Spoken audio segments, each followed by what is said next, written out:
Alors, est-ce que vous avez déjà lancé l'activité sur la prospection, bien sûr, de talents, de jeunes talents au niveau de fédération? Donc, une prospection, je dirais, locale, hein, pour ce qui est de la RDC. Non, vous avez parfaitement raison, mais vous savez, là aussi, il faudrait préciser quelque chose. On attend beaucoup du comité olympique, oui. Mais le comité olympique ne peut pas se substituer aux fédérations.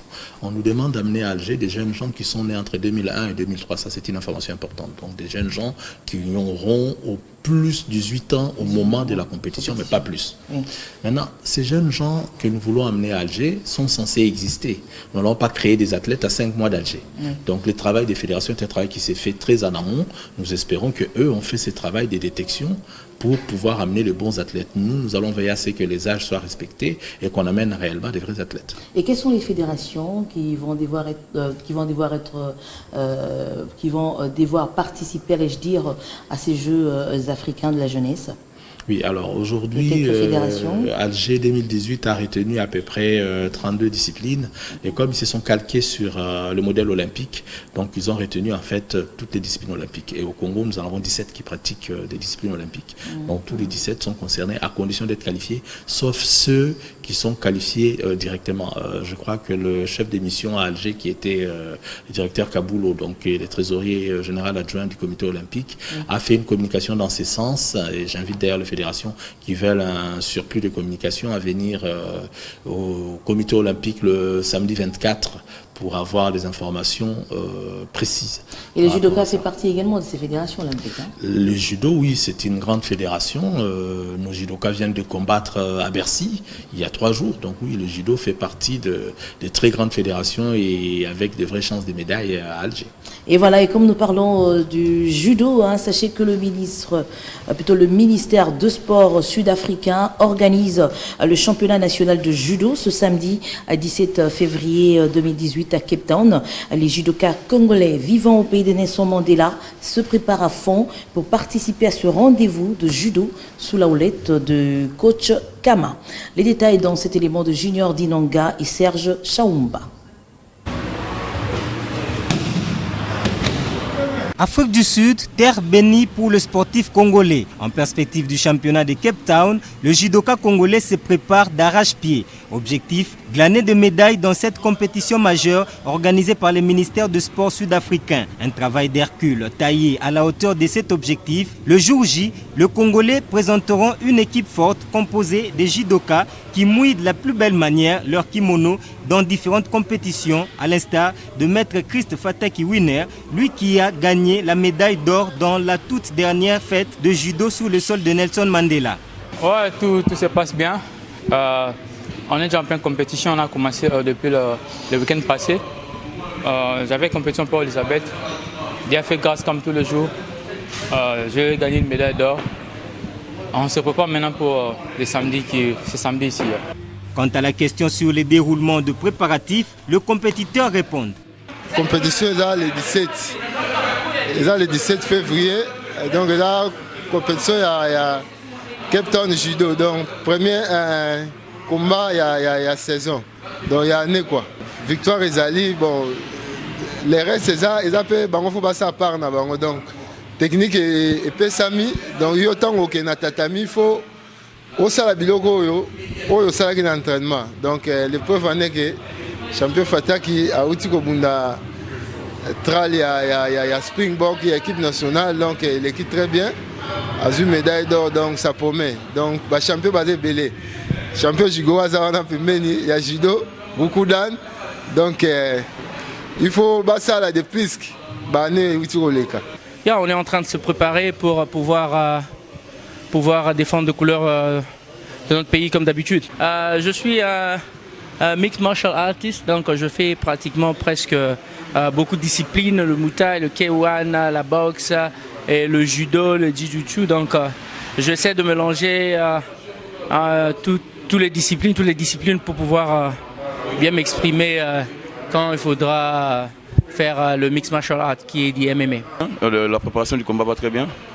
Donc je suis en train de préparer, c'est très chaud. Oui, j'ai beaucoup de combats livrés cette année. Donc ce samedi j'ai un combat de judo et puis le samedi qui suit, donc le samedi en 8 j'aurai un combat de boxe.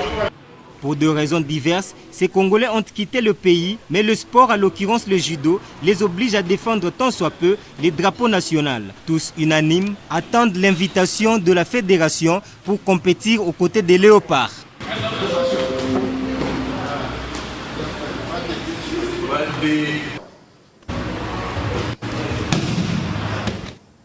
Maître Chris Fataki, winner, champion de judo en Afrique du Sud, lance un vibrant appel au ministre de Sport afin d'aider les judokas à vivre leurs rêves. Au pays également, construire des infrastructures adéquates pour la promotion et l'évolution du judoka, plutôt du judo congolais. Tel est son souhait. On va l'écouter au micro de Junior Dinanga et Serge Chaoumba. Monsieur le ministre, ils doivent aider, faire quelque chose pour nous aider à rêver et à vivre nos rêves. On a beaucoup de talents et le pays est en train de perdre beaucoup de talents en ce moment.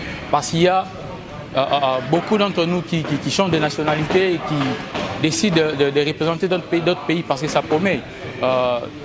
Il faut qu'on s'y retrouve dans ce qu'on fait. Ça, c'est notre travail.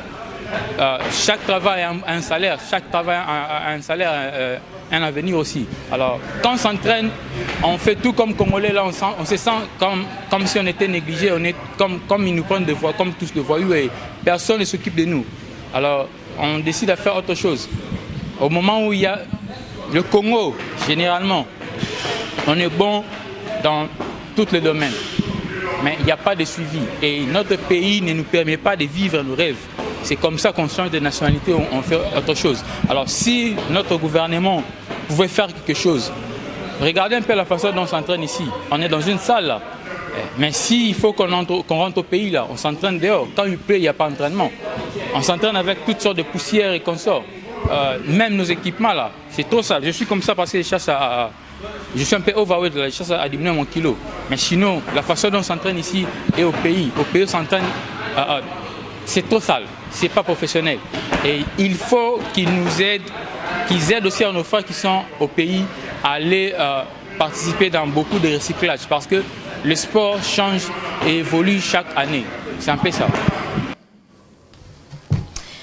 Chris Fataki, winner, un judoka qui évolue en Afrique du Sud. C'est un jeune talentueux d'ailleurs. Est-ce qu'au niveau du comité olympique, on a une politique d'encadrement de ce jeune sportif qui évolue ailleurs pour essayer un peu de leur encadrer et surtout faire appel à ces derniers qui tiennent à tout prix à porter le maillot des équipes nationales? Oui, évidemment que ça nous préoccupe. D'ailleurs, il est très pertinent lorsqu'il parle d'infrastructure. C'est vrai que pour faire des champions, il faut un minimum d'infrastructure. Récemment, j'étais dans une émission de télévision, un de vos collègues disait que c'est comme si on avait des rails, mais qu'on avait des trains, mais on n'a pas de rails. Donc je crois que l'image est tout à fait belle. Maintenant, beaucoup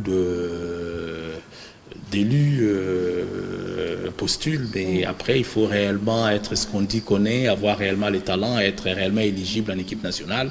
C'est une autre paire de manches. Maintenant, quand on nous parle des médailles ou des prix glanés à l'extérieur, parfois on a du mal à bien situer dans quelle catégorie, parce qu'il y a aussi des championnats de quartier, il y a des choses comme ça. Donc on a besoin d'une politique de proximité avec ces athlètes-là pour vraiment jauger leur niveau et savoir à quel endroit les utiliser correctement pour le pays. Mais l'idée est belle de faire en sorte que nos athlètes qui évoluent à l'extérieur puissent avoir une chance de revenir porter les couleurs du pays, mais c'est vrai aussi pour ceux qui sont là. D'ailleurs, il l'a très bien souligné, ce n'est pas parce qu'on s'entraîne dans des conditions difficiles qu'on n'a pas des talents au Congo, donc il faut qu'on trouve un équilibre pour ne pas avoir que des équipes d'expats par exemple. Donc voilà, c'est un équilibre difficile, mais on y travaille et surtout, j'ai envie de lui proférer un conseil, si je peux me permettre, qui s'adresse d'abord à sa fédération. Ce sont les fédérations qui gèrent les sportifs et non pas les ministères.